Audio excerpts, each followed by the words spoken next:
안녕하세요. 지금 서울에 거주하고 있는 38살 아이 둘 엄마예요. 이혼한 지는 별로 안 되었어요. 솔직히 아이가 둘이나 있어서 이혼을 해야 하나 망설일 때도 많이 있었지만 내로남불 남편이랑 같이 살다가는 제 수명이 줄어들 것 같아서 이혼을 결심하게 되었어요. 솔직히 남편 노릇은 그렇다 해도 아빠 노릇만이라도 제대로 했다면 이 지경까지 오지는 않았겠지만 어쩌겠어요. 제가 선택한 남자인데. 지금이라도 반품해서 다행이라고 생각해요. 저희는 동아리 모임을 통해서 만나게 되었어요. 저 또한 활기찬 성격이었기 때문에 외향적인 남편과 잘 맞았죠. 그래서 주말에 같이 운동도 하면서 데이트를 즐겨 했어요. 색깔도 문제가 없었는데 아이를 낳고 키우면서 서로 얼굴 붉힐 일들이 많이 생기더라고요. 여보, 이번 주 주말에 날씨도 좋다는데 근교 놀이동산이나 갈까? 아니면 근처에 키즈카페 오픈한 곳 있다던데 거기 갈까? 나 좀 쉬자.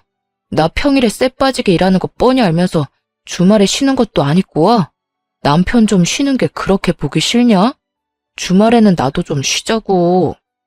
아니, 애들이 평일에는 거의 집에만 있으니까 답답해하니까 그러지. 그럼 그냥 집 앞 놀이터에서 놀다가 새로 생긴 음식점 있던데 걸어서 산책하는 겸 저녁 먹고 오는 건 어때?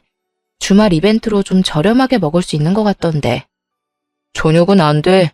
나 애들이랑 약속 있어. 이번에 미국 갔다가 오는 친구 있어서 같이 얼굴 보기로 했어. 아, 뭐야, 쉬고 싶다며. 근데 어디 가? 그리고 친구? 저번 주도 친구 만난다고 나가서 새벽에나 기어들어왔잖아. 아니, 그렇게 친구가 좋으면서 왜 결혼했어? 애가 하나도 아니고 둘이나 되는데 왜 나만 챙겨야 해? 내가 평일에 어디를 가기를 하냐, 친구를 만나냐? 너는 집에서 놀면서 애기 보지만 나는 계속 일하다 요 근래 애들 좀 만나는 건데 뭘 그렇게 난리를 치냐? 그리고 솔직히 너 애들 생각해서 놀러 가자고 하는 거 아니잖아. 너가 놀러 가고 싶어서 그러는 거 아니야? 너가 가고 싶으면 직접 운전해서 가. 운전면허 어디다 쓰려고 그러냐? 나 어차피 그날 술 먹을 거라서 차 안 가져갈 테니까 당신이 차 써. 지금 애 하나도 아니고 둘을 내가 어떻게 데리고 다녀. 그리고 10살 넘은 애도 아니고 큰 애도 5살밖에 안 돼서 계속 신경 써야 하는데 내가 지금 애 둘을 데리고 나가는 게 내가 나가고 싶어서 그러는 거라고? 당신이 어떻게 그럴 수가 있어?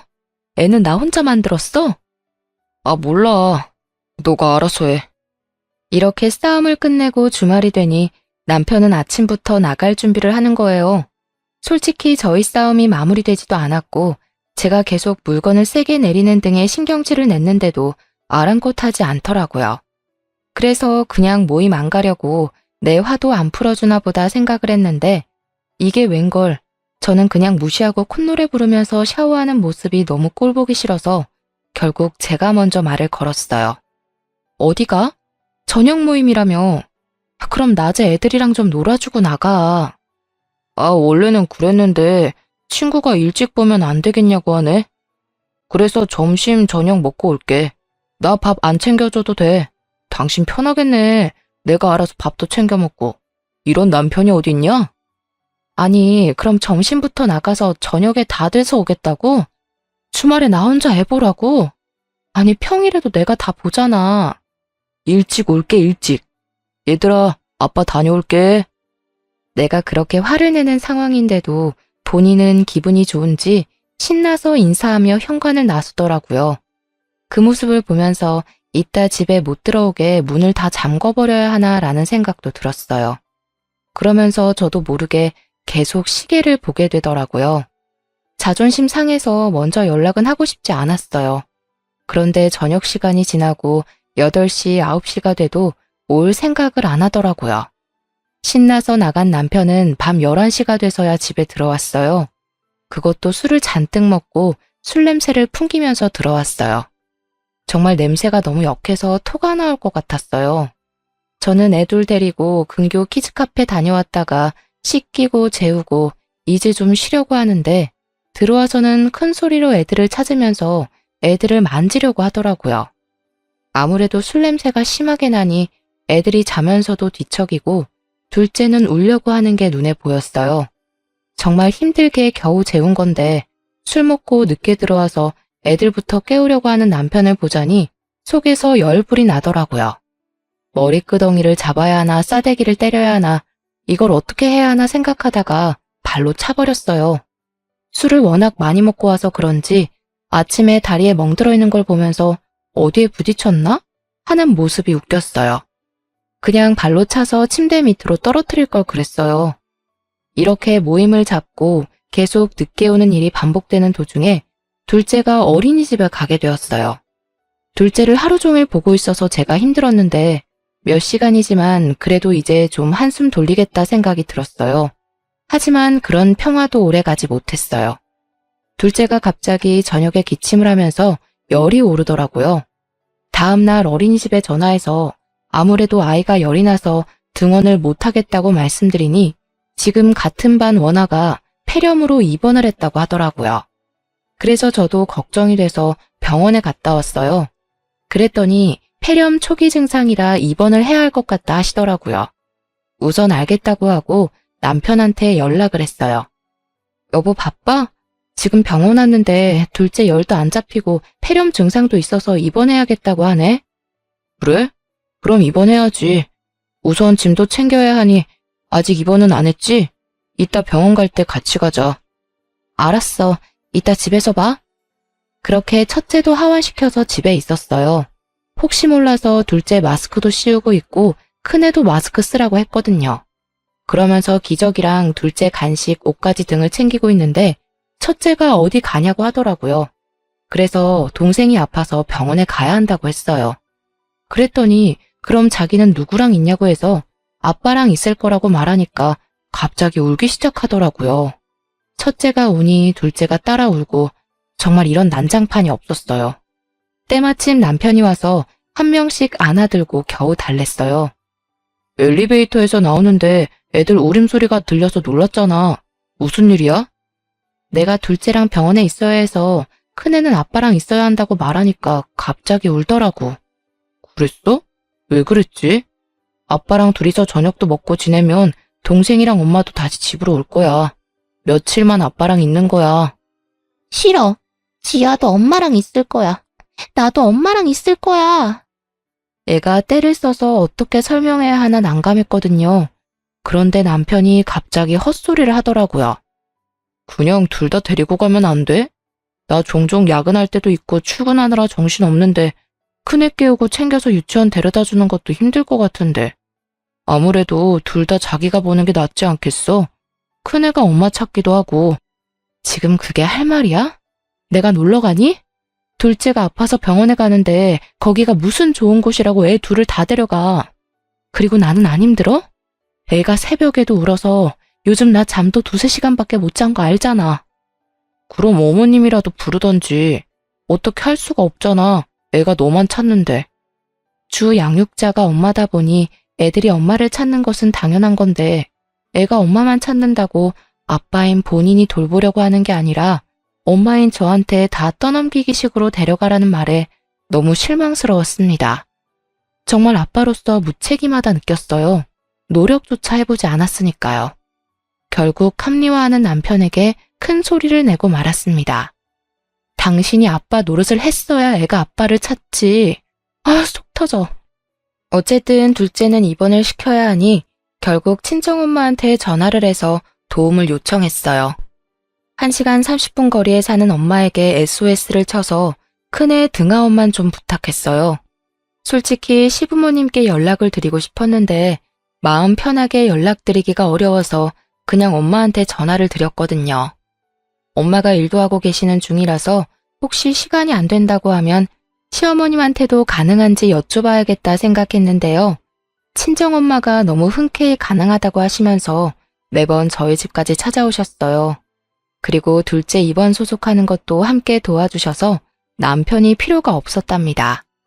그래도 나이 드신 엄마가 고생하는 게 마음이 안 좋아서 엄마한테 차라리 저희 집에서 생활하면서 큰애를 봐달라고 말씀드렸거든요. 근데 엄마는 집에 있는 사위가 불편해한다면서 거절하셨고 굳이 운전해서 매일 집을 왔다 갔다 하셨죠. 이렇게 엄마 도움 받아서 일주일 정도 무사히 입원이 끝났어요. 저는 도와준 친정엄마한테 너무 고마우니 성의를 봐서라도 용돈 정도는 드리는 게 맞겠다 싶어서 남편에게 말했죠. 그랬더니 펄쩍 뛰더라고요. 이게 펄쩍 뛸 만한 일인가?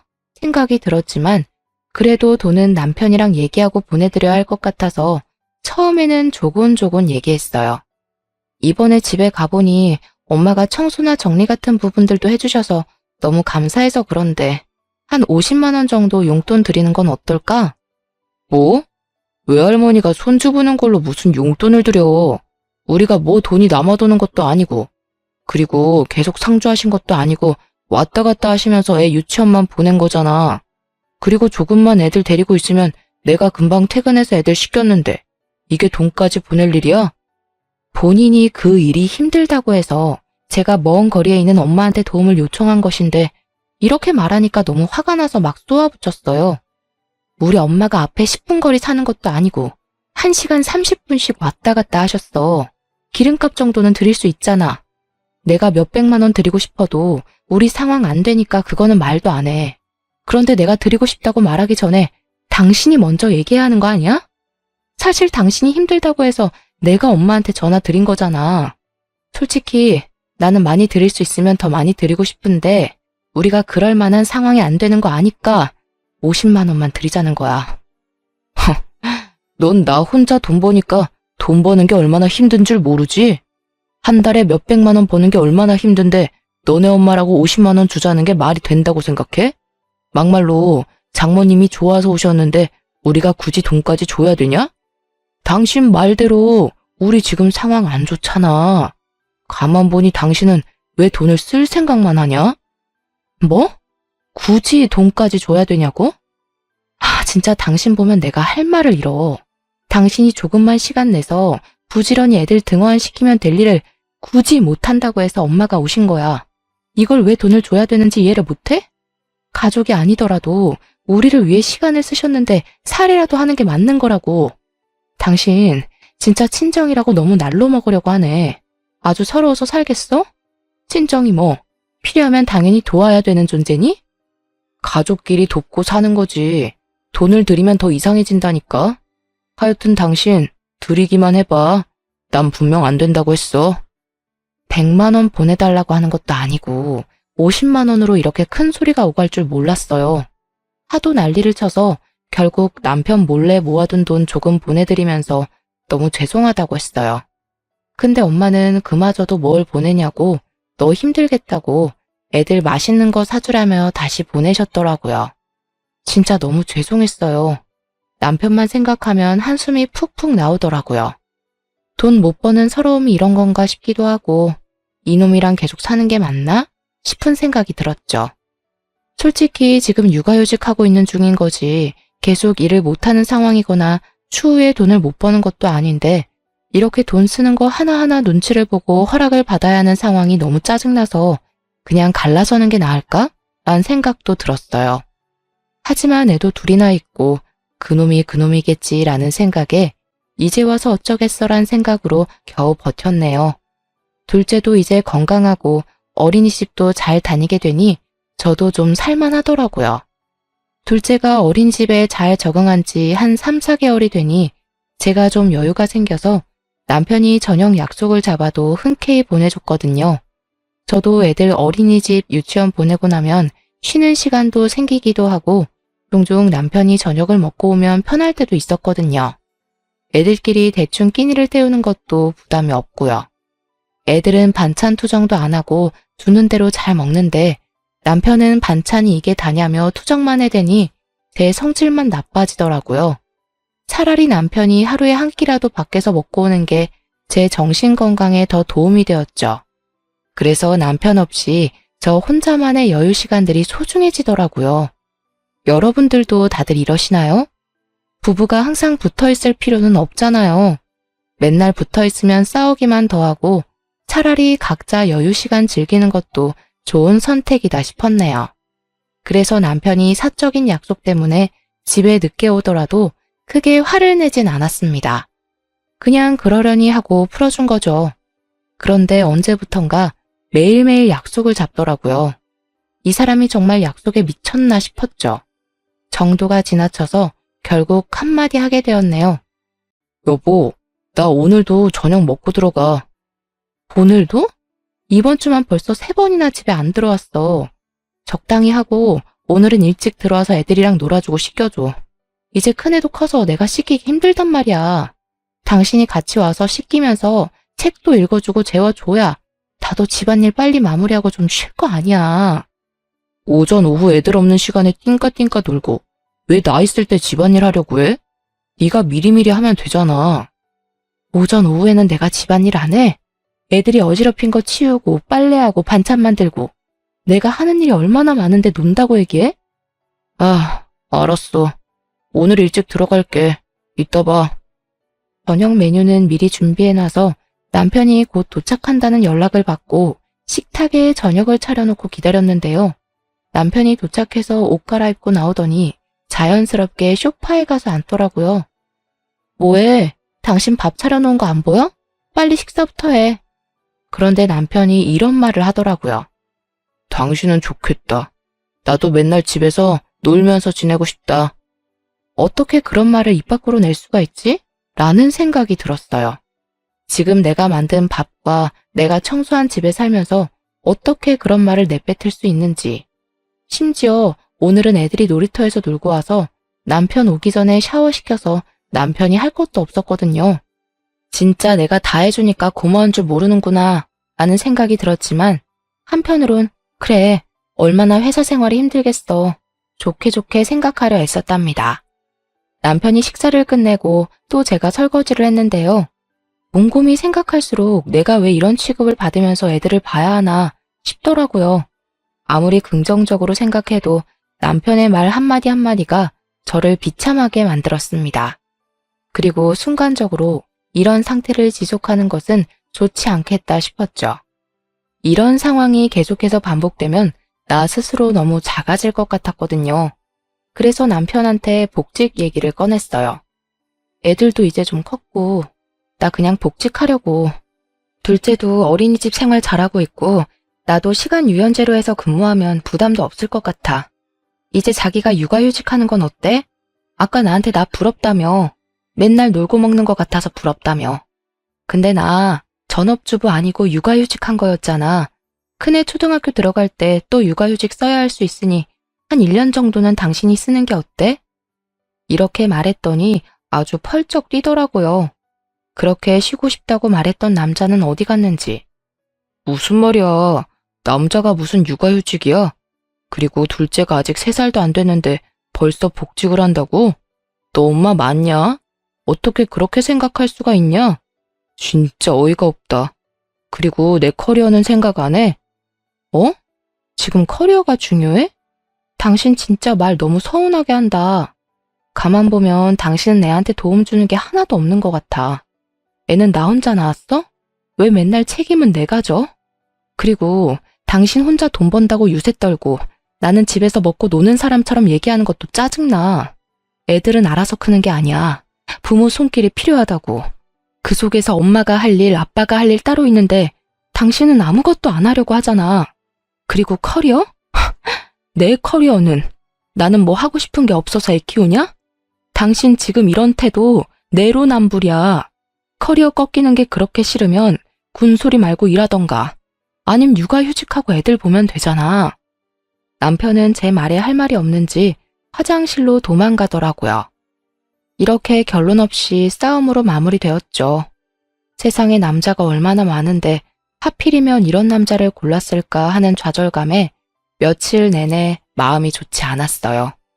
육아에 버거워 우울증이 찾아온 건지 아니면 모든 육아맘들이 이런 고충을 안고 사는지는 모르겠지만 너무 서러워서 눈물이 마르질 않았답니다. 그리고 며칠 뒤 첫째 학교에서 부모 참관 체육대회가 있던 날이었어요. 여보, 이따 11시 맞춰서 공원으로 와야 해. 엄마들은 먼저 가서 도와줘야 해서. 나 먼저 가니까 시간 잘 기억해서 와야 해. 알겠지? 알겠어. 머리 아파 죽겠으니까 그만 말해. 제가 2주일 전부터 남편에게 누누이 말했는데요. 그걸 알고도 그 전날 술이 떡이 되도록 마셔왔더라고요. 저는 아침부터 도시락이며 돗자리며 준비하느라 눈코 뜰 새 없이 바빴는데 이런 제 노력도 모르고 남편은 술 때문에 속이 울렁거린다며 투덜거리더라고요. 이 사람이 아이 아빠가 맞는 건지, 왜 저 혼자 부모 역할을 하고 있는 건지, 속이 참 답답하더라고요. 남편이 아니라 애를 한 명 더 키우는 느낌, 뭔지 아시죠? 그래서 등짝을 퍽퍽 치면서 남편을 훈육하고 말았네요. 너는 생각이 있냐 없냐? 다음날 애기 부모 참관 체육대회 있는 거 뻔히 알면서 어떻게 그 전날 술을 그렇게 많이 먹고 올 수가 있어? 난 먼저 나가서 애들 챙기고 있을 테니까 당신 꼭 10시 40분에는 집 나와야 된다. 장소는 톡으로 보내놨으니까 확인하고. 아, 시간 없어. 빨리 정신 차리고 일어나. 알았다고, 알았어. 머리 울리니까 제발 그만 좀 말해. 그렇게 저는 먼저 체육대회 장소에 가서 애들 챙기고 선생님이 요청하는 일들을 하고 있었어요. 하지만 10시 50분이 되었는데 남편이 안 보이는 거예요. 다른 애들은 아빠 하면서 즐겁게 뛰어놀고 있는데 우리 애는 계속 아빠는 언제 와? 아빠 오늘 안 와? 이러는데 환장하겠더라고요. 애는 계속 아빠만 찾지 남편은 보일 생각을 안 하지. 그래서 핸드폰을 찾아서 전화를 걸었어요. 지금 전화기가 꺼져 있사오니? 이 사람이 휴대폰을 충전을 안 하고 잔 건지 아님 일부러 꺼놓은 건지 1시간이 넘도록 전화기는 꺼져 있었습니다. 결국은 행사가 끝날 때까지 아이 아빠는 오지 않았어요. 저는 속이 썩어갔지만 애들 앞에선 억지로 웃으며 행사를 마무리했네요. 집에 갔더니 코 골면서 퍼질러 자고 있는 남편을 발견했습니다. 소파에 누워있는 남편을 발로 차서 깨웠어요. 야, 생각이 있어? 내가 아침부터 그렇게 말했는데 쳐 자고 있니? 지금 몇 시인 줄 알아? 몇 시인데? 지금 오후 4시고 해가 지고 있다고 이 머저리야. 시간이 그렇게 됐어? 씻기 전에 잠깐 누워있다가 씻는다는 걸. 미안해. 딸 미안해. 아빠 미워. 나만 아빠 없고. 아빠 진짜 미워. 그렇게 첫째는 방문을 쾅 닫고 방에 들어갔답니다. 며칠 동안 아빠한테 삐져있을 게 분명했어요. 나 더 이상은 못 참으니까 이제 당신이 육아휴직 써. 나 다음 주에 복직 신청서 낼 거니까. 뭐? 진심이야? 애는 엄마가 봐야지. 다음 주 가서 바로 육아휴직 신청하고 와. 안 하고 오면 내가 회사에 전화해서 신청해버리라니까. 그렇게 남편은 육아휴직을 제출하고 저는 복직 신청을 진행했어요. 다행히 시기가 잘 맞았는지 육아 대체로 일하고 있던 분도 몇 달 전 임신에 성공하셨다며 다음 주 육아휴직을 가신다고 해서 제가 빠르게 복직을 할 수 있었답니다. 남편은 애가 둘이기도 하고 한 번도 육아휴직을 신청한 적이 없어서 어렵지 않게 승인이 되었어요. 확실히 대기업을 다니니 이런 복지가 있어서 좋더라고요. 그래서 남편은 제가 복직하고 일주일 뒤부터 육아휴직을 시작하게 되었어요. 처음에는 제가 출근하는 거 보면서 누워만 있으니 좋았나 봐요. 그런데 아이들 챙기는 일이 쉽지 않다는 거 아니까 그냥 냅뒀어요. 즐길 수 있을 때 즐기라고. 그런데 퇴근하고 집에 왔는데도 집안 꼴이 똑같더라고요. 처음에는 그래, 갑자기 애들 챙기게 되니 정신없겠지 생각해서 제가 이것저것 도와줬었어요. 와서 저녁을 해줄 때도 있고 제가 대신 애들 케어해줄 때도 있고요. 그런데 어느 순간부터 아무것도 안 하고 제가 가도 애들 TV 보여주면서 소파에 누워있더라고요. 그래서 화가 나서 나 밥 안 주냐고 소리쳤어요. 뭐해? 밥 안 차려? 나 배고파. 당신이 해. 나 오늘 애들 보느라 힘들었어. 뭐가 힘들어? 젖먹이 애기 있는 것도 아니고 어린이집 유치원만 보내놓으면 거기에서 다 해주는데. 그리고 나 입으로 하나도 없어. 빨래는 도대체 언제 할 거야? 당신 잊었어? 당신 입으로 그랬잖아. 집에서 노는 사람이 다 하는 거라고. 왜 안 해놨냐고. 빨리 밥 차리고 집안일 해. 이렇게 쏘아붙이니 씩씩거리면서 일어나서 차리더라고요. 그래봤자 저희 부모님이 보내주신 반찬이랑 어머님이 만들어준 음식 데우는 것만 했었어요. 근데도 힘들다고 징징거리는 모습에 어이가 없었네요. 애들 재울 때도 저 혼자 방에 들어가서 자고 그랬어요. 애들이 엄마 찾아도 이제 아빠랑 자라고 단호하게 보냈거든요.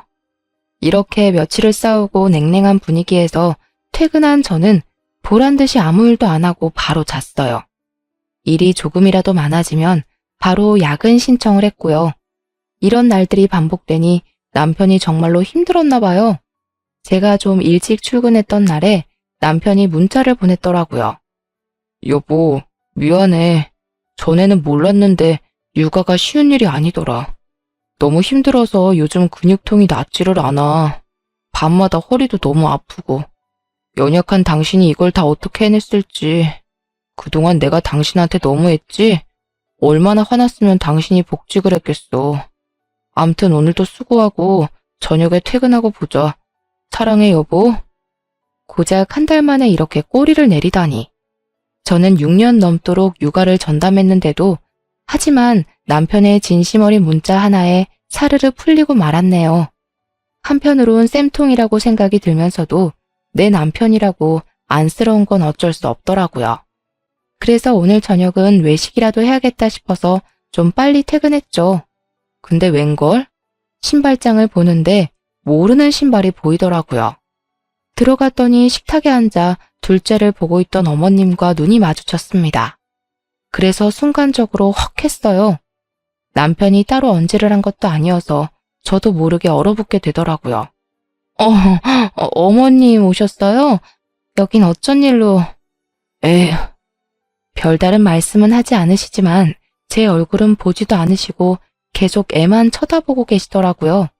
그러면서 저를 훑어 쳐다보시는데 눈빛이 뭔가 쎄하더라고요. 그래서 남편을 방 안에 조심히 데리고 들어와서 이게 어떻게 된 거냐고 물어봤죠. 내가 애 보기 힘들다니까 엄마가 왔어. 왜? 그러면 안 돼? 솔직히 본인이 몇 달을 혼자서 봤으면 제가 이렇게까지 어이가 없진 않았을 것 같아요. 고작 한 달도 안 돼서 힘들다고 징징대는 모습에 저도 모르게 가자미 눈이 되더라고요. 남편은 구구절절 변명을 하기 시작했습니다. 너도 힘들 때 장모님 불렀잖아. 나도 우리 엄마한테 도와달라고 한 건데 대체 뭐가 문제야? 말이라도 해봐. 그렇게 째려보지 말고.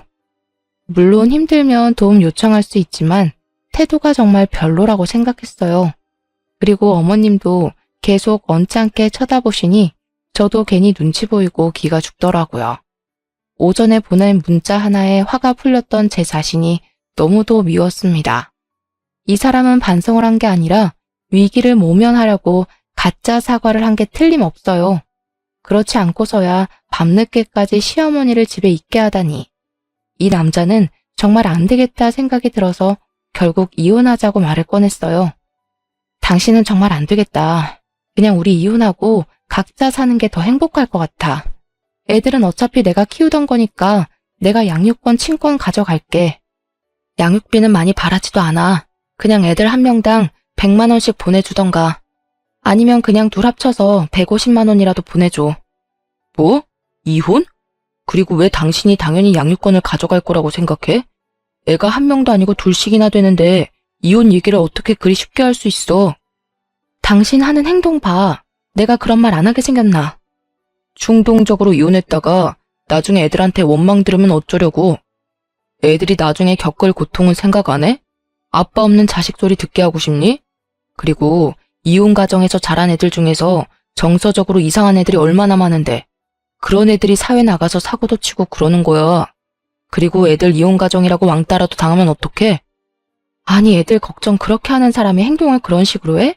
당신이 잘했어 봐. 내가 이런 고민하나. 당신 행동을 그런 식으로 하니까 내가 그런 거 아니냐고. 그리고 무슨 이혼 가정 애들이 정서가 안 좋아. 우리는 맨날 이렇게 싸우는 거 보여주는 게 애들 정서에 더 안 좋을 것 같은데 당신 같은 아빠랑 사는 우리 애들이 불쌍해. 정말 입에는 담을 수 없는 말을 서로에게 하면서 싸웠어요. 하지만 저도 한편으로는 아빠 없는 애들을 만들고 싶지 않다는 생각이 들어서 조금 더 참아보자라는 생각으로 3달을 버텼네요. 종종 어머님이 오셔서 아이들을 봐주기도 했고 남편도 나름 열심히 하는 것 같아서 이렇게 그냥저냥 지나가나 보다 했지만 결국 큰 게 터졌어요. 일하고 있는 도중에 어머님한테 전화가 왔어요. 곧 회의 들어가야 돼서 전화는 받지 못했고요. 문자로 시간 날 때 전화 좀 달라고 왔길래 불안한 마음에 회의에 제대로 집중할 수가 없었답니다. 그래서 어머님한테 전화 걸기 전에 남편한테 먼저 전화를 걸었죠.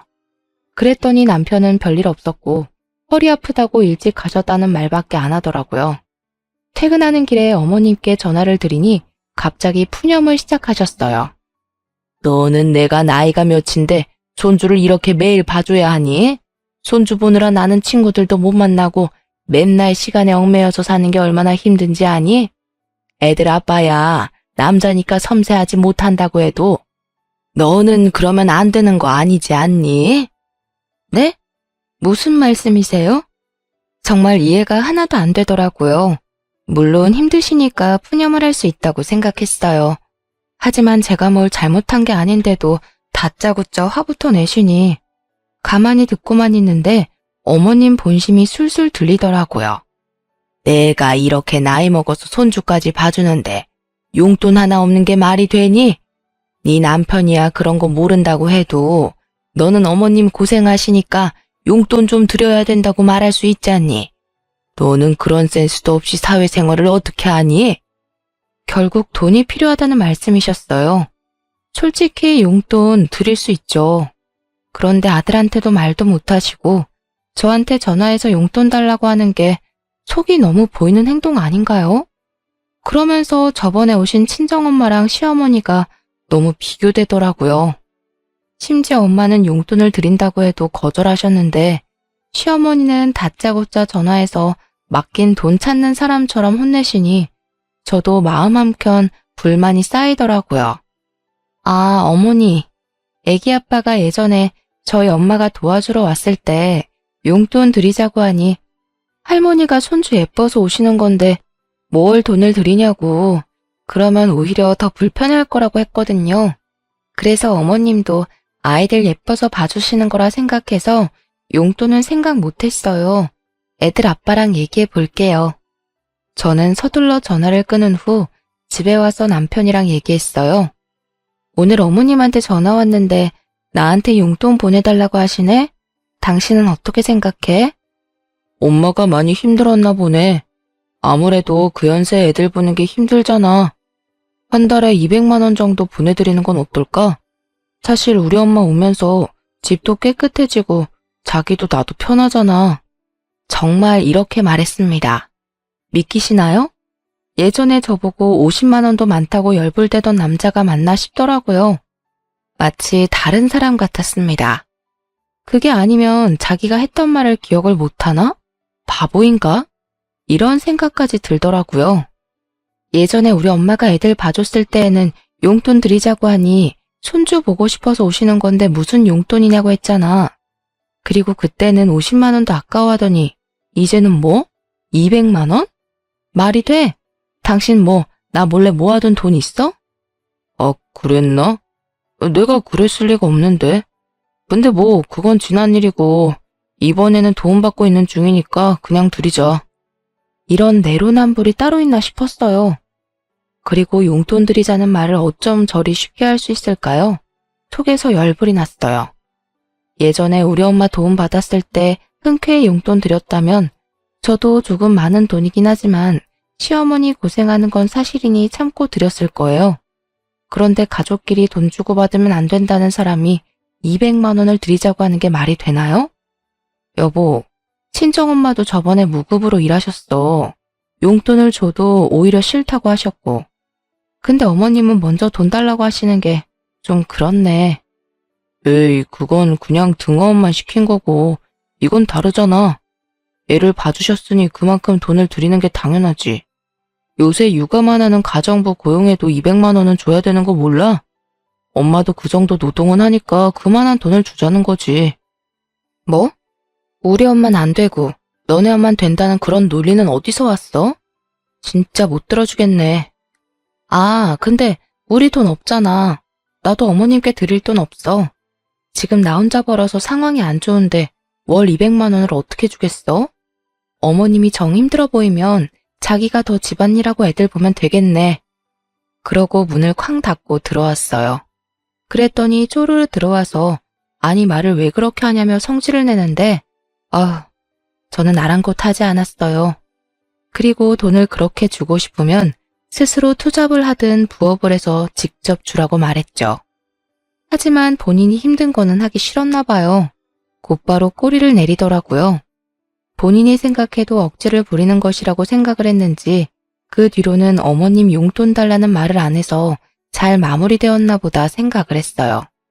그런데 제가 가타부타 얘기 드리는 것도 없고 따로 연락 주는 것도 없으니 어머님이 답답하셨는지 슬그머니 남편한테 전화를 하더라고요. 그땐 제가 옆에 있어서 통화 내용을 대충 엿들었어요. 그런데 어머님 태도도 좀 너무하더라고요. 아들한테는 사근사근 고상한 말투로 그랬구나, 알겠어 라며 좋게 넘어가셨어요. 그런데 저는 만만하셨는지 1분 뒤에 갑자기 저한테 전화가 왔더라고요. 그러곤 대뜸 화부터 내셨어요. 이런 경우가 어디 있니? 예전에 너 우리 집에 인사 올 때부터 마음에 안 들었어. 너한테 우리 아들이 가당키나 하니? 아주 오냐오냐 해주니까 끝도 없이 기어오르려고 하는구나. 지금 너가 애들 엄마로 뭘 하고 있니? 우리 아들이 애들을 다 키우고 있는데 아휴, 그럴 거면 너네 이혼해라 라고 말이죠. 저는 속으로 오히려 좋다라고 느꼈어요. 솔직히 저 스스로 긴가민가한 부분이 있었거든요. 그런데 오히려 성을 내시면서 당장 이혼하라고 하니 제 입장에서 거절할 이유가 없었죠. 네, 어머님, 맞는 말씀 하셨어요. 아무래도 저희가 이혼을 해야 할 것 같네요. 어머님이 말씀하신 대로 제가 분수 모르는 결혼을 한 것 같아서 이렇게 힘들게 사나 봐요. 그래도 애들 아빠라 어떻게든 데리고 살려고 했는데 어머님도 이렇게 사는 건 아니라고 하시니 그럼 그냥 이혼할게요. 계속 생각해왔던 말이라 그런지 아주 술술술 말이 나오더라고요. 그렇게 시원하게 쏟아내고 나니 마음 편하게 전화도 먼저 끊었죠. 어차피 애들 케어도 계속 제가 해왔어서 양육권을 갖고 오는 것에 대해서는 문제가 없다 생각했어요. 만약 남편 쪽에서 말도 안 되는 소리 하면 변호사를 통해서 소송을 준비할 생각도 하고 있었고요. 그런데 어머님이 뒷수습은 생각하지도 않고 내뱉은 말이었는지 남편이 들고 일어났죠. 당신 진짜 미친 거야? 이혼하라는 건 그냥 홧김에 말씀하신 거지. 그걸 네 알겠습니다 하고 넙죽하겠다는 건 또 뭐야? 당신 못 들었어? 어머님이 나 원래부터 마음에 안 드셨대. 처음부터 결혼시키고 싶지 않았대. 그러면서 이혼하래. 무슨 이혼이 애들 장난도 아니고. 그러는 당신은 찔리는 게 없어? 나한테 그동안 잘못한 거 없냐고. 내가 괜히 이혼 생각이 들었냐 이 말이야. 아, 구구절절 말하기도 입 아프다. 사실 애들이 있을 때 할 이야기는 좀 아닌 것 같아서 엄마한테 애들을 1박 2일 정도 봐달라고 부탁했어요. 그동안은 남편과 말 한마디 안 하고 살았죠. 며칠 뒤 엄마가 애들을 데려가고 남편이 이상한 결심이라도 했는지 분위기를 잡더라고요. 그 모습이 어찌나 웃긴지. 제가 그렇게 힘들다고 뭐라고 할 때는 귓등으로도 안 듣고 이렇게 하면 이혼하는 거라고 얘기했을 때에도 그냥 이러다 말겠지 생각했었죠. 사실 저도 그냥 싸우다 말겠지 생각했는데 생각할수록 분하더라고요. 여보, 생각해봤어? 나는 정말 우리 이혼은 아니라고 생각해. 나 육아휴직도 하고 있고 애들 좀 더 크면 우리 사이도 괜찮아질 거고. 그리고 엄마도 그런 의도로 말한 거 아니라고 하던데. 그런 의도였던 아니던 간에 나는 이미 마음 굳혔어. 내가 계속 당신한테 얘기하고 요구하고 했을 때 당신은 관심도 없었고 그냥 그러다 넘어가겠지 생각했잖아. 나 이제 정말 당신한테 거는 기대도 없고 그냥 나 혼자 애 키우는 게 나을 것 같아. 그러니 그냥 서로 좋게 좋게 합의로 진행하자. 양육권이나 친권은 내가 가질게. 친권도? 친권은 내가 가져야 하는 거 아닐까? 양육은 당신이 한다고 해도 그래도 애들 아빠는 나니까. 친권은 내가 가져야 하는 거 아니야? 친권이랑 양육권이랑 나눠 가지면 나중에 애들 병원 가서 수술 받거나 하면 보호자 2명 동의가 필요해서 번거로워져. 그리고 당신이 언제부터 아이들 위해서 신경 썼다고 그래? 저는 남편을 계속 몰아붙였어요. 만약 합의해주지 않으면 나는 변호사 선임해서 소송으로 갈 생각도 있다 말하니 남편이 움찔하더라고요. 솔직히 본인도 소송으로 가도 승산 없는 게임이라고 생각했는지 그 뒤로는 그냥 알겠다고 했어요. 사실 결혼 생활한 지는 약 7, 8년 정도 되어요. 제가 약 6년 정도 육아를 하고 남편이 한 7, 8개월 정도 아이를 돌봤고요. 그렇게 저는 복직하고 1년 만에 이혼 도장을 찍게 되었네요. 중간중간 어머님이 전화하셔서 그런 뜻으로 말한 게 아니다라고 설득도 하시고 회유도 하셨어요. 그런데 사실 제가 아니다 생각을 하면 마음을 잘 바꾸지 않거든요. 오히려 저한테 이혼하라고 하셨던 분이 이러니까 웃기기도 했어요. 어머님이 원하시는 대로 애들 아빠랑 헤어지게 되었으니 저한테 따로 전화하지 않으셨으면 좋겠어요. 혹시 하시고 싶은 말이 있으시다면 애들 아빠한테만 하시면 될 것 같아요. 하고는 전화번호도 차단했어요. 예전 같았으면 정말 상상도 못할 일이죠. 그런데 저도 이제는 뭐 안 볼 사람인데 나 편한 대로 살아야지란 마음이 생기면서 눈치도 안 보고 하고 싶은 대로 행동하게 되었네요. 이후 과정은 합의로 원만하게 진행이 되었어요. 몇 차례 남편이 울면서 다시 생각하자고 말하긴 했지만 악어의 눈물 같아 보였어요. 예전 같았으면 뭔가 짠하면서 마음도 아프고 그랬을 텐데 질질 짜는 모습 보면서 이제는 좀 찌질하기도 하고 남편한테는 그래 있을 때 잘하지 그랬냐 라고 하고 말았네요. 제가 생각이 안 바뀌는 걸 알고 나서는 더 이상 남편도 저를 설득하지 않고 최대한 원활하게 상황을 마무리하려고 노력하더라고요. 그래서 지금은 남편한테 양육비 받으면서 애들이랑 부모님이랑 같이 살고 있어요.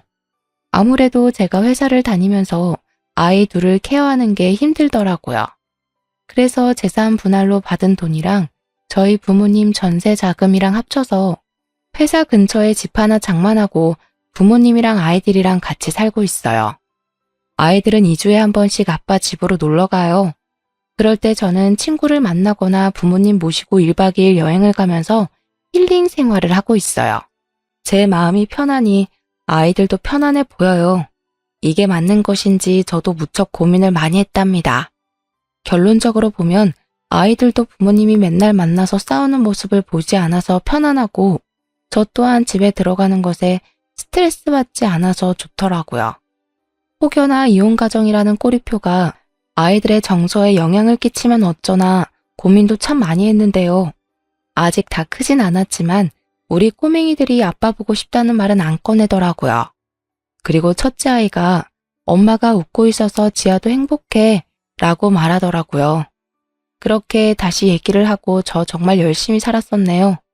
결혼하고 헤어지기로 결심하기까지 고민이 많으시겠지만 내로남불로 힘든 분들이 있다면 본인을 위한 선택이 무엇인지 한번 고민해보라고 말씀드리고 싶네요.